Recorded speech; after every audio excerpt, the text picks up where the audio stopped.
All right, you guys, I hope you guys are doing wonderful today. I just wanted to put up a quick video because the footage that I captured was not planned. I was actually just trying to fool around with the GoPro and get comfortable with kind of the POV setting, or the POV with the GoPro kind of sitting on my head. And I actually picked up some footage of the car when we were coming down the canyon, being really patient with some cyclists that were kind of hogging up the whole lane, and so we couldn't really pass them. And so, Tesla, they just recently put out 13.2.8, if I'm not mistaken, and it was really impressive just in terms of how well that the car waited for an opportunity to pass the cyclist.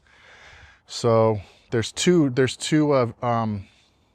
takes on this. The first one, there was no commentary because, again, it's not footage that I was intentionally trying to capture. But the second one, I start talking a little bit because of what happened the first time, and I just try to provide a little commentary on that. So without further ado, let's go ahead and get into the videos of FSD being incredibly patient with a couple of cyclists. All right, we'll see you there.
And so we're gonna let FSD handle the pass just like it did with the first cyclist. The car's just gonna wait for the cyclist to give us enough space to actually make the pass. And we're going down through the canyon, so the car's gonna be nice and patient.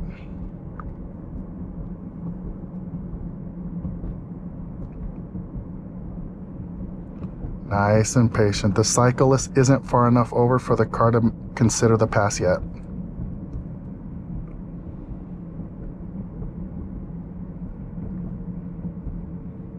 Now the cyclist does look back. He can see us. It's a question of whether he wants to get over or not.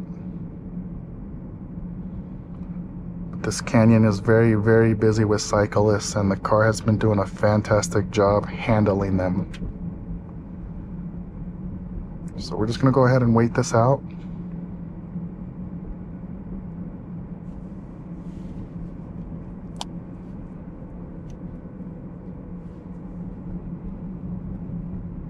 I'm not in a rush, so I don't feel the need to take over and pass.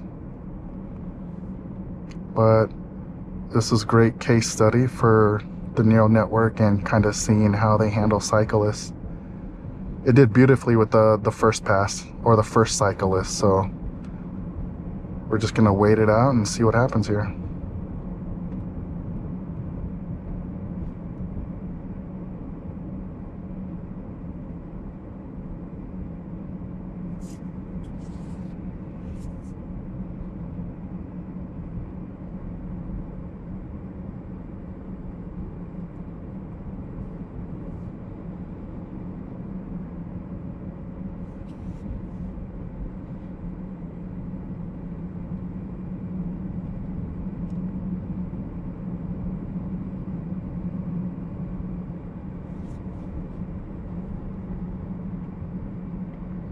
beautiful. The car's doing really well.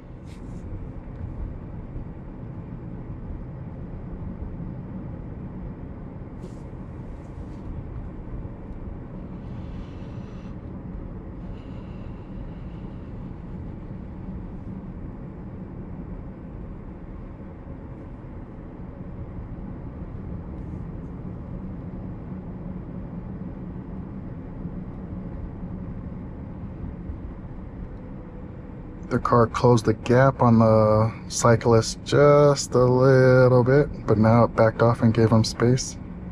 So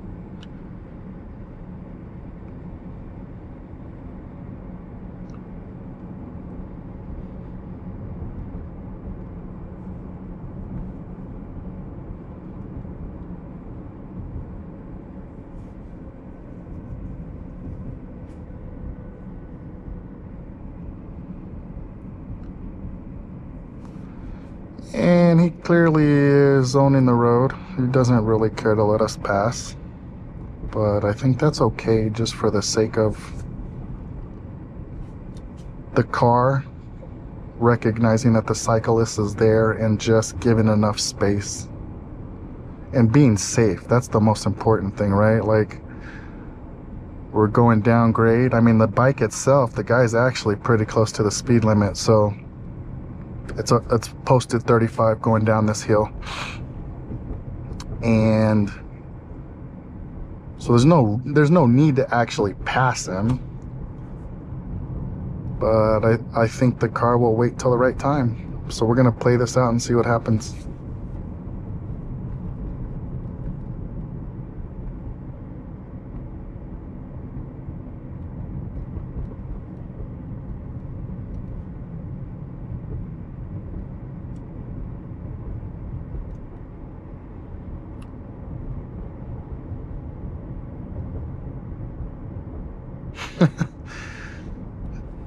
He doesn't care to get over and let us by, so we're okay with that.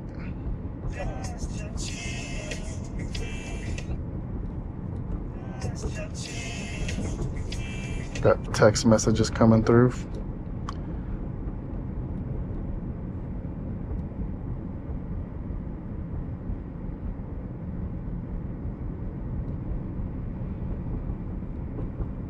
I think there just needs to be enough of a straightaway for the car to make the pass. And if you look at the navigation, which is probably pretty hard to see from this distance, it's still quite curvy. So we're gonna wait him out, and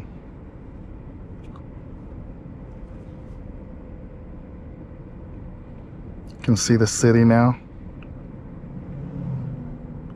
I'm not sure if you guys will have a good view of that, but we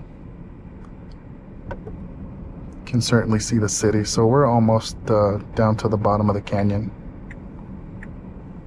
Oh, car's putting on his blinker. The car put the blinker on. I'm not sure why,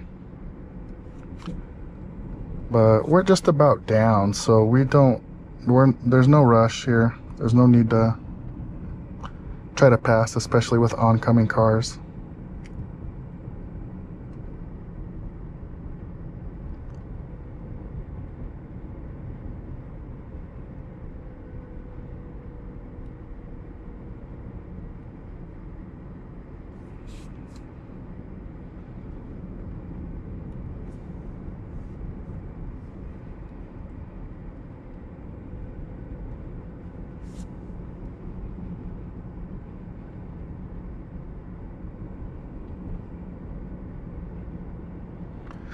Absolutely no rush to try to pass this cyclist. I mean, especially on a curvy road like this and with the oncoming traffic, I mean, it's just too risky. You're risking an accident. I certainly have nothing to prove. I did most of my joyriding up the hill, so. But I think folks will be really interested to see this footage.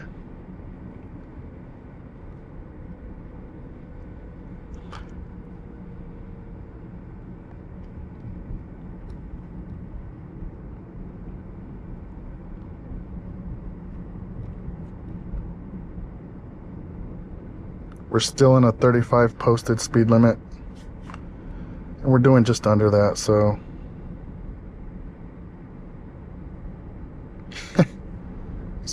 the cyclist is in his downhill pose. He's trying to be as aerodynamic as possible going down the hill.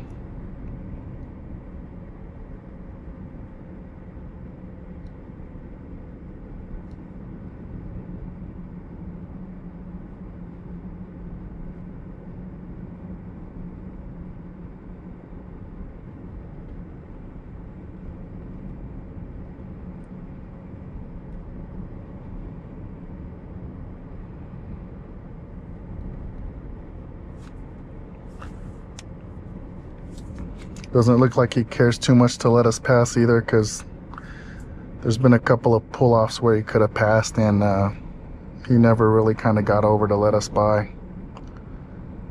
And I'm looking in the rear view here. I'm not sure if you guys can see this or not, but there's two vehicles, and then there's two cyclists behind the two vehicles. So,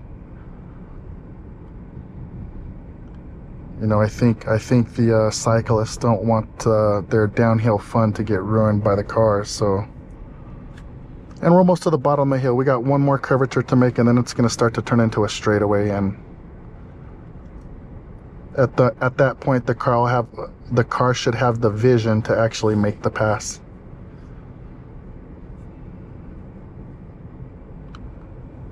Final turn here. See the guy? Look at him. He's in the he's not willing to let us pass, but that's okay. For the sake of the self-driving, we kind of like it. The one cyclist gave us a little bit of room earlier, and the car did make the pass in a pretty tight area.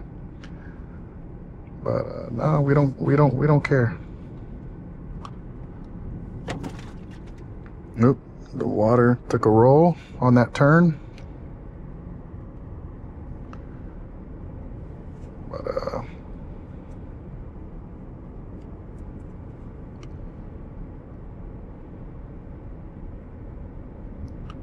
now the speed limit's going up to 45, and he's probably not going to be able to put that kind of speed down on the bike. But we're pretty much getting to the bottom.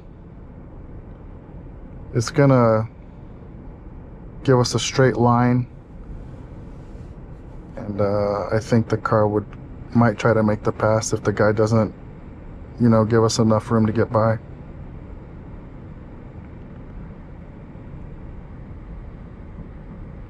He's still bogarting the whole road. Alright, so we're on a straightaway here. He did get over a little bit. And the car, let's see if the car does edge over just a little bit. You can see it in the animation there. Got a couple more cyclists up here. The car's slowing down for the pedestrians. Beautiful. And we got two more sets of cyclists to pass. Now the car's getting over the double lines to make the pass and give the cyclists enough space. Well done, bot. Well done. Last set of cyclists, and then we'll wrap this video up. Car gets over. I can feel the yellow line bumps there. Beautiful. So, I thought that was fascinating, and I thought it was worth sharing. So, let me know what you guys think in the comments. Peace.